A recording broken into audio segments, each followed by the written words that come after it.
പ്രിയേ, ഒന്നിങ്ങോട്ട് നോക്കൂ. നിന്നെ അധരങ്ങളിൽ കിനിയും മധുകണം ഞാൻ എന്നെ അധരങ്ങളാൽ നുണഞ്ഞോട്ടെ. അധരങ്ങളിൽ ഇപ്പോൾ മധു ഒന്നും ഇല്ലടവുവേ. അതൊക്കെ രാവിലെ ഉറക്കം എണീറ്റപ്പോൾ ആയിരുന്നു. അന്നേരം തന്നെ ഞാൻ തുടച്ചു കളഞ്ഞു. മെറിൻ്റെ മറുപടി കേട്ട് ജോയലിന് കലി കയറി. ഓ ഊള, ശവം, അൺറൊമാൻറ്റിക് മൂരാച്ചി. ഒന്ന് മൂടായി വന്നപ്പോൾ തുലച്ചു. ഇവളെയൊക്കെ കെട്ടാൻ നടക്കണ എന്നെ പറഞ്ഞാൽ മതിയല്ലോ. പിറുപിറുത്തുകൊണ്ട് എഴുന്നേൽക്കാനാഞ്ഞ അവനെ ബലമായി തിരികെ പിടിച്ചിരുത്തി ആ അധരങ്ങളിൽ അമർത്തി ചുംബിച്ചു അവൾ. ആ ചുടുചുംബനത്തിൽ ലയിച്ച് അല്പസമയം അങ്ങനെ തുടരവേ ചുംബനാവേശത്തിൽ ജോയലിൻ്റെ കൈകൾ തൻ്റെ ശരീരത്തിലുടനീളം ഇഴഞ്ഞു തുടങ്ങിയത് അറിയവേയാണ് മെറിൻ അവനിൽ നിന്നും ബലമായി വേർപെട്ടത്. കള്ളത്തെമ്മാടി, ഒന്ന് ഉമ്മ വെച്ചാൽ അന്നേരം കൈ ഇഴഞ്ഞു തുടങ്ങും അല്ലേ? ഇതാ ഞാൻ ഒഴിഞ്ഞു മാറി നിൽക്കുന്നേ എപ്പോഴും. അവൾ അല്പം നീരസത്തോടെ മുഖം തിരികെ ആ മുഖം ബലമായി തനിക്ക് നേരെ തിരിച്ചു ജോയൽ. എടോ, അത് പിന്നെ ബീച്ചിൻ്റെ സൈഡിൽ ഇത്രയും നല്ല അറ്റ്മോസ്ഫിയറിൽ ഏറ്റവും പ്രിയപ്പെട്ടവളിൽ നിന്നും ഇത്രയും നല്ലൊരു കിസ് കിട്ടുമ്പോൾ ആരായാലും ഇച്ചിരി മൂടായി പോകില്ലേ? ഒന്ന് ക്ഷമിച്ചേക്ക് താൻ. ഓ, മോൻ റൊമാൻറ്റിക് ആയിരുന്നോ? നമ്മൾ വന്ന കാര്യം മറന്നോ നീ? അവളുടെ ചോദ്യം കേട്ട് തല ചൊറിഞ്ഞു ജോയൽ. ഓ, ഓർമ്മയുണ്ടേ. ഒന്ന് കൈകൂപ്പി വീണ്ടും അവളിൽ നിന്നും അകന്നിരുന്നു അവൻ. അത് കണ്ടിട്ട് വീണ്ടും അരികിലേക്ക് ചേർന്നു മെറിൻ. അകന്നിരുന്നാൽ നമ്മുടെ കാര്യം നടക്കില്ല ഡിയർ. ബീച്ചിൽ തിരമാലയടിക്കുന്ന ശബ്ദം മുഴങ്ങിക്കേട്ടിരുന്നു. ഒപ്പം നല്ല തിരക്കും ഉണ്ടായിരുന്നു. ഡാ കോപ്പെ, നീ എന്നെ ഉമ്മ വച്ചത് ആൾക്കാരൊക്കെ കണ്ടു കേട്ടോ? ദേ നോക്കിയേ, പലയിടത്തു നിന്നും ഒരുമാതിരി നോട്ടങ്ങളുണ്ട്. മെറിൻ ചുറ്റും കറങ്ങി നോക്കവേ ജോയൽ അവർക്ക് സൗകര്യമായി ഇരിക്കാൻ പറ്റിയ മറ്റൊരു സ്ഥലം കണ്ടെത്തിയിരുന്നു. ഡോ, നമുക്ക് ആ പാറക്കെട്ടിൻ്റെ ഭാഗത്തേക്ക് മാറിയിരുന്നാലോ? അവിടെയാണ് നല്ല പ്രൈവസി ഉള്ളത്. പെർഫെക്റ്റ് ലൊക്കേഷനാണ്. ഇവിടെ ഇപ്പോൾ ആകെ തിരക്കാണ്. അവൻ വിരൽ ചൂണ്ടിയ ഭാഗത്തേക്ക് നോക്കവേ തിരക്കില്ലാത്ത ഒഴിഞ്ഞ ആ ഭാഗം തന്നെയാണ് ഒന്നിരിക്കാൻ പറ്റിയ സ്ഥലമെന്ന് മെറിനും തോന്നി. അവിടേക്ക് പോകാം, നമുക്ക് പറ്റിയ പ്ലേസ് അത് തന്നെ. പക്ഷേ മോൻ വേണ്ടാതിനെ ഒന്ന് കാണിക്കാൻ നിന്നേക്കരുത്. കാര്യം നമ്മുടെ കെട്ട് ഉറപ്പിച്ചതൊക്കെ തന്നെ. പക്ഷേ അമ്മാതിരി പരിപാടിയൊന്നും കെട്ടിന് മുന്നേ വേണ്ട, കേട്ടല്ലോ? ജോയലിനൊരു താക്കീതുമായാണ് മെറിൻ എഴുന്നേറ്റത്. അത് കേട്ടതോടെ നിരാശാഭാവത്തിൽ കൂടെ എഴുന്നേറ്റു അവൻ. ഓ ആയിക്കോട്ടെ, എനിക്ക് ആക്രാന്തമൊന്നുമില്ലേ. ഇതെന്തായാലും എനിക്ക് വിളമ്പി വച്ചേക്കുന്ന സദ്യ തന്നെയാണ്. ഇന്നല്ലേൽ നാളെ ഞാൻ തന്നെ ഇത് തിന്നുകയും ചെയ്യും. ഉരുളക്കുപ്പേരി പോലുള്ള മറുപടിയുമായി മെറിനെ അടിമുടിയൊന്ന് കണ്ണാൽ ഒഴിഞ്ഞുകൊണ്ട് ജോയൽ മുന്നിലേക്ക് നടന്നു. ശേ വഷളൻ, എന്ത് വൃത്തികെട്ട സംസാരമാണിത്. പിന്നാലെ ചെന്ന അവൾ ചെവിയിൽ നുള്ളുമ്പോൾ വേദനയാൽ കുതറി മാറി ജോയൽ. അമ്മേ, ചെവി പൊന്നാക്കല്ലേ പെണ്ണെ. വേദനയിൽ അവൻ മറുപടി പറയുമ്പോൾ പൊട്ടിച്ചിരിച്ചു പോയി മെറിൻ. പരസ്പരം കളിച്ചും ചിരിച്ചും അവർ ആ പാറക്കെട്ടുകൾക്കരികിലേക്ക് പോകുമ്പോൾ അകലെ നിന്ന് മറ്റു ചിലരും അവരെ വീക്ഷിക്കുന്നുണ്ടായിരുന്നു.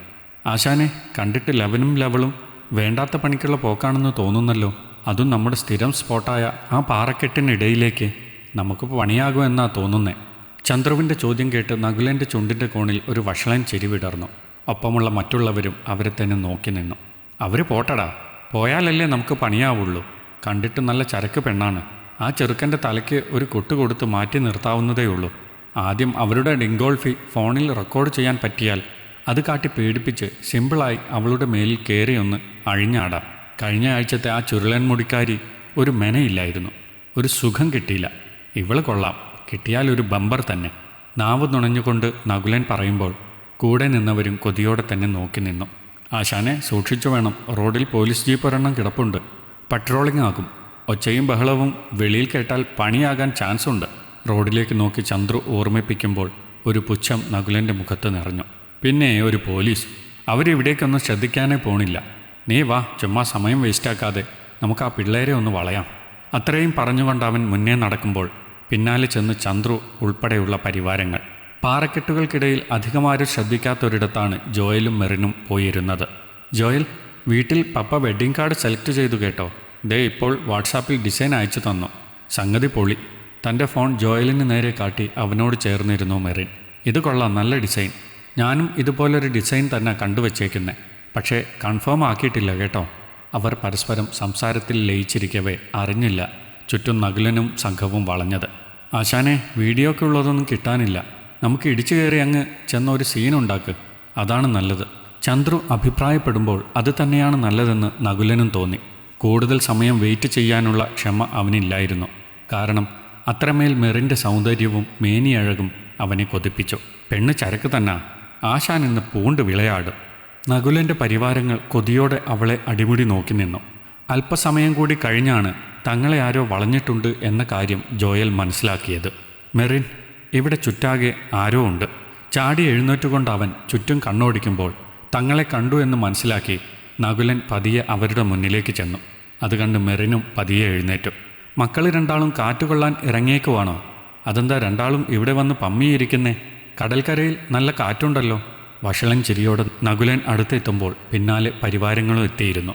അത് പിന്നെ കാറ്റുകൊള്ളുമ്പോൾ കൊച്ചു വിയർക്കില്ലേ ആശാനെ? അന്നേരം ഒന്ന് ഊരിപ്പിഴിയാനൊക്കെ ഇവിടെയാകും ബെസ്റ്റ്. പ്രൈവസി. നകുലൻ്റെ പിന്നാലെ എത്തിയ ചന്ദ്രുവും അല്പം ആവേശത്തിലായിരുന്നു. മുനവെച്ചുള്ള അവൻ്റെ കമൻറ്റിൻ്റെ അർത്ഥം മനസ്സിലായെങ്കിലും മൗനമായി തന്നെ നിന്നു ജോയൽ. എന്നാൽ കമൻറ്റുകൾ വീണ്ടും ഉയരവേ അവൻ സഹികെട്ടു. നിങ്ങളെന്ത് ബോറ് സംസാരമാണ് മിസ്റ്റർ, അതും ഈ പെങ്കൊച്ചിൻ്റെ മുന്നിൽ. പുച്ഛത്തോടെയുള്ള ജോയലിൻ്റെ ചോദ്യം കേട്ട് നകുലനും കൂട്ടാളികളും ഉച്ചത്തിൽ ചിരിച്ചു. എടാ ചെറുക്ക, നിനക്ക് ഈ പെണ്ണിനെയും വളച്ച് ഇവിടെ വന്ന് പമ്മിയിരുന്ന് വേണ്ടാത്തത് കാണിക്കാം. നമ്മൾ പറഞ്ഞാലാണ് പ്രശ്നം അല്ലേ? നകുലൻ്റെ ആ മറുപടി മെറിനെ ചൊടിപ്പിച്ചിരുന്നു. എന്ത് വേണ്ടാത്തതാണ് മിസ്റ്റർ ഞങ്ങൾ കാട്ടിയത്? ഇവിടെ വന്ന് ഒറ്റയ്ക്കിരിക്കുന്നതാണോ അത്ര വലിയ കുറ്റം? അവളുടെ ശബ്ദമുയർന്നപ്പോൾ പതിയെ അരികിലേക്ക് മുഖം അടുപ്പിച്ചു നകുലൻ. കഴിഞ്ഞയാഴ്ച ഒരുത്തി, ഒരു ചുരുളൻ മുടിക്കാരി, കാമുകനുമായി ഇവിടെ വന്നു. അന്നവൾ ഇതേ ചോദ്യം എന്നോട് ചോദിച്ചതാ. ഒടുക്കം പരിപാടിയൊക്കെ കഴിഞ്ഞ് ഞാൻ ഇട്ടിരുന്ന നിക്കറടക്കം അവളെ കൊണ്ട് കഴുകിച്ചിട്ടാ ഇവിടുന്ന് വിട്ടേ. പേടിച്ച് നിലവിളിച്ച അവളുടെ മുഖം ഇപ്പോഴും എൻ്റെ മനസ്സിലുണ്ട്. പേടിക്കേണ്ട, മോളുടെയും ഗതി അത് തന്നെ. ഭയപ്പെടുത്തുവാൻ വേണ്ടിയാണ് പറഞ്ഞതെങ്കിലും അത് കേട്ടിട്ട് ഒരു കൂസലുമില്ലാതെ മെറിൻ നിൽക്കുന്നത് കണ്ടപ്പോൾ അതിശയമായി നകുലന്. നിനക്കെന്താടി കൊച്ചേ, ഞാൻ പറഞ്ഞത് വിശ്വാസമായില്ലേ? അവൾ നല്ലോണം വീണ വായിച്ച ഒരു വീഡിയോ ഉണ്ട് എൻ്റെ ഫോണിൽ. അത് കാണിക്കണോ നിന്നെ? അയ്യോ ചേട്ടാ, വായനയൊന്നും കാണണ്ട, ഞങ്ങളെ ഒന്ന് വെറുതെ വിട്ടേക്കേ. ജോയൽ അവർക്കിടയിലേക്ക് കയറവേ നകുലന് കലി കയറി. ഞാൻ കൊച്ചിനോട് സംസാരിക്കുന്നത് നീ കേട്ടില്ലേ? അതിനിടയ്ക്ക് കയറുന്നോടാ നാറി. ദേഷ്യത്തിൽ ജോയലിനെ അടിക്കുവാനായി കയ്യോങ്ങിയത് മാത്രമേ അവൻ ഓർമ്മയുണ്ടായിരുന്നുള്ളൂ. മുഖത്തേക്ക് ഒരു കാറ്റ് വീശി. ഒപ്പം അല്പനേരം തലയിൽ വല്ലാത്തൊരു പെരുപ്പ് അനുഭവപ്പെട്ടു അവന്. കാതുകളിൽ മൂളൽ മാത്രം കേൾക്കെ കൂട്ടാളികളുടെ അന്താളിപ്പ് കൂടി കണ്ട് നകുലൻ്റെ മിഴികൾ തുറിച്ചു. കുറച്ചു സമയം വേണ്ടി വന്നു ആ പെരുപ്പിൽ നിന്നും മുക്തനാകുവാൻ. അതോടെ അസഹനീയമായ വേദനയിൽ പൊളഞ്ഞു അവൻ. പതിയെ പതിയെ അവൻ തിരിച്ചറിഞ്ഞു ജോയലിൻ്റെ വക ചെകിടടിച്ച് തനിക്കൊരടി കിട്ടിയെന്നത്. ആശാനെ തല്ലിയോട പന്ന മോനെ, നീ തീർന്നടാ, തീർന്നു. കലിതുള്ളി ഓടിയെത്തിയ ചന്ദ്രുവിൻ്റെ നെഞ്ചിൽ വലുതുകാലുയർത്തി ആഞ്ഞു ചവിട്ടി ജോയൽ. ചവിട്ടുകൊണ്ട് അടി തെറ്റി ചന്ദ്രു പിന്നിലേക്ക് വീഴുമ്പോൾ മറ്റുള്ളവരും ഒന്ന് ഭയന്നു. നീ തീർന്നടാ, തീർന്നു. നിലത്ത് കിടക്കുമ്പോഴും ചന്ദ്രുവിൻ്റെ ശൗര്യം അടങ്ങിയിരുന്നില്ല. എന്നാൽ ആ സമയം നകുലൻ ശ്രദ്ധിച്ചത് മറ്റൊന്നാണ്. ചവിട്ടുവാൻ കാലുയർത്തിയ ജോയലിൻ്റെ കാലിൽ കിടക്കുന്ന കറുത്ത ബൂട്ടും കാക്കി കളർ സോക്സും. അത് കണ്ടപാടെ ഒരു സംശയം അവൻ്റെ ഉള്ളിൽ ഉടലെടുത്തു. ആ സംശയം സത്യമാണെന്ന് തിരിച്ചറിഞ്ഞത് മെറിൻ്റെ കാൽപാദങ്ങളിൽ കൂടി അതേ ഷൂസ് കണ്ടപ്പോഴാണ്. ഡാ പോലീസ്! നടുക്കത്തോടെ നകുലൻ്റെ ചുണ്ടുകൾ മന്ത്രിക്കവേ ചന്ദ്രുവും കൂട്ടാളികളും അത് കേട്ട് ഞെട്ടി. പോലീസോ? ഇവരോ? ചന്ദ്രുവിൻ്റെ നോട്ടം കണ്ട് പതിയെ ഒരു പുഞ്ചിരിയോടെ കയ്യിലിരുന്ന ഫോൺ കാതോട് ചേർത്തു മെറിൻ. സാർ, അവരെ കിട്ടിയിട്ടുണ്ട്, പ്ലീസ് കം. പിന്നെയെല്ലാം വളരെ പെട്ടെന്നായിരുന്നു. ഒന്ന് ഓടി രക്ഷപ്പെടാൻ പോലും നകുലനും കൂട്ടാളികൾക്കും സമയം കിട്ടിയില്ല. അതിനു മുന്നേ നാലുപാട് നിന്നും പോലീസ് അവരെ വളഞ്ഞു. എല്ലാവരും കുതറി ഓടുവാൻ ഒരു ശ്രമം നടത്തിയെങ്കിലും പോലീസുകാരുടെ കൈക്കരുത്തിനു മുന്നിൽ എല്ലാ ശ്രമങ്ങളും വിഫലമായി. ഒടുവിൽ എല്ലാവരെയും പോലീസ് ജീപ്പിൽ അടിച്ചു ചുരുട്ടി കൂട്ടിയിട്ടപ്പോൾ പതിയെ നകുലന് മുന്നിലേക്ക് ചെന്നു ജോയലും മെറിനും. അടികൊണ്ട് അവശനായ നകുലൻ്റെ മുഖത്തേക്ക് നോക്കുമ്പോൾ മെറിൻ്റെ മിഴികളിൽ രോഷം ഇരട്ടിച്ചു. പന്ന നാറി, നീ വലിയ വീമ്പോടെ പറഞ്ഞില്ലേ കഴിഞ്ഞയാഴ്ച ഒരു പാവം പെൺകുട്ടിയോട് ചെയ്ത ക്രൂരത? ആദ്യമൊന്ന് മടിച്ചെങ്കിലും പിന്നീട് അവൾ നല്ല അന്തസ്സായി സ്റ്റേഷനിൽ വന്ന് കംപ്ലൈൻറ്റ് എഴുതി തന്നു നിൻ്റെയൊക്കെ പേരിൽ. അതിൻ പ്രകാരം കരുതിക്കൂട്ടി കെണിയൊരുക്കിയെ ഇറങ്ങിയത് തന്നെ ഞങ്ങൾ. കൃത്യമായി നീയൊക്കെ വന്നു പെട്ടു. ഇനിയിപ്പോൾ ആ പാവം കൊച്ചിനെ വിളിച്ച് ഒരു തിരിച്ചറിയൽ ചടങ്ങ് കൂടിയുണ്ട്. അതൂടെ കഴിഞ്ഞാൽ പിന്നെ അഴിയെണ്ണാം. അതിനുള്ളത് ഞങ്ങൾ എഴുതുന്നുണ്ട്. അവളുടെ വാക്കുകൾ കേട്ട് ഉള്ളിൽ ഒരു നടുക്കമുണ്ടായെങ്കിലും നകുലൻ്റെ മുഖത്ത് പ്രത്യേകിച്ച് ഭാവമാറ്റങ്ങളൊന്നും ഉണ്ടായില്ല. കാരണം അത്രത്തോളം അവശനായിരുന്നു അവൻ. എന്നാൽ പിന്നെ ജീപ്പ് വിട്ടോ സാറേ, ഞങ്ങളിനി ലീവ് കഴിഞ്ഞേ ഉള്ളൂ. SIക്ക് ഒരു സല്യൂട്ട് നൽകി ജോയലും മെറിനും. അത് കണ്ട് പുഞ്ചിരിച്ചു ആ SI. അപ്പോൾ advance happy married life wishes, കല്യാണത്തിന് കാണാം. അതും പറഞ്ഞ് SI ജീപ്പിലേക്ക് കയറിയതും എല്ലാവരോടും യാത്ര പറഞ്ഞു മെറിനും ജോയലും. നിമിഷങ്ങൾക്കകം ആ ജീപ്പ് അവിടെ നിന്നും മറഞ്ഞു. പോലീസുകാർ വന്ന് നകുലനെയും കൂട്ടാളികളെയും പിടിച്ചോണ്ട് പോയതാ. എന്തേലും കേസ് കാണും. ആൾക്കൂട്ടത്തിനിടയിലെ സംഭാഷണങ്ങൾ ഇതൊക്കെയായിരുന്നു. പതിയെ പതിയെ ചുറ്റും കൂടിയവരും പിരിഞ്ഞു. അതോടെ മെറിൻ്റെ ചുമലിലേക്ക് കൈയിട്ടു ജോയൽ. എല്ലാ ശല്യങ്ങളും മാറിയ സ്ഥിതിക്ക് നമുക്കൊന്നുകൂടെ ആ പാറക്കെട്ടിനിടയ്ക്ക് പോയാലോ?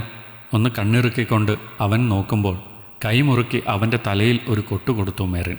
അയ്യടാ മോനെ, ഒന്നും വേണ്ട മോൻ, വേഗം വണ്ടിയെടുക്ക് വീട്ടിലേക്ക്. അത് കേട്ട് പുഞ്ചിരിയോടെ തന്നെ ജോയൽ തൻ്റെ ബുള്ളറ്റിലേക്ക് കയറി. ഒപ്പം മെറിനും. നിമിഷങ്ങൾക്കകം അവർ അവിടെ നിന്നും മറഞ്ഞു. ഈ കഥ നിങ്ങൾക്കിഷ്ടമായെങ്കിൽ ലൈക്ക് ചെയ്യൂ. നിങ്ങളുടെ അഭിപ്രായങ്ങൾ കമൻ്റായി രേഖപ്പെടുത്തൂ. കൂടുതൽ കഥകൾ കേൾക്കാൻ ഈ ചാനൽ സബ്സ്ക്രൈബ് ചെയ്യൂ.